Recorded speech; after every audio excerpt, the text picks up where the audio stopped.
Comment connaître la fraction si on connaît le rapport dans un point de partage? Donc, on va identifier une première distance qu'on va appeler la distance 1 et de l'autre côté du point de partage, une distance qu'on appellera la distance 2.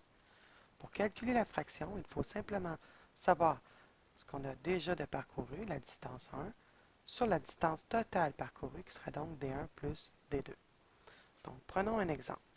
Si on donne la proportion 4 pour 5, qu'est-ce qu'elle va devenir?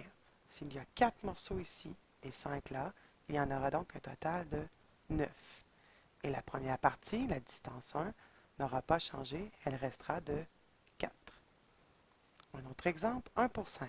Si ce morceau-ci vaut 1 et 5, qu'est-ce qu'il va devenir? Un total de 6. Et on avancera encore de 1. 5 pour 2 deviendra 5 plus 2, 7 morceaux, et j'en avance de 7.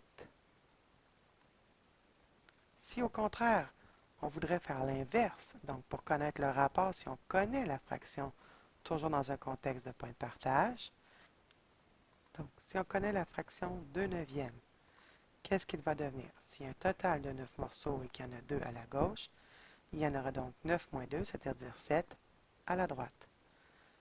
Si la fraction est de 1 sixième, c'est que pour un total de 6 morceaux, si j'en ai 1 à gauche, 6 moins 1, j'en aurai 5 à droite.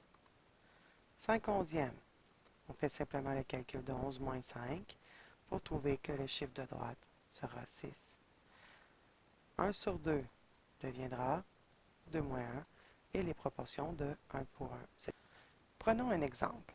Déterminez les coordonnées du point qui partage le segment HG dont les extrémités sont G, 17,26 et H, 2,6 dans le rapport 3 pour 2 de H vers G. Pour calculer le point de partage, on doit connaître la fraction du trajet parcouru. Si l'information est donnée sous forme d'un rapport, on doit la convertir en fraction. Dans notre exemple, nous avons 2 pour 3. Il doit donc devenir la fraction 2 cinquièmes. Expliquons cette fraction. Lorsqu'on doit tracer le trajet, il faut s'assurer d'identifier le sens. Dans notre exemple, c'est du point H vers G. Le point H sera donc notre point 1 et le point G, notre point 2. C'est ce segment qui devrait être partagé en sections de 2 pour 3.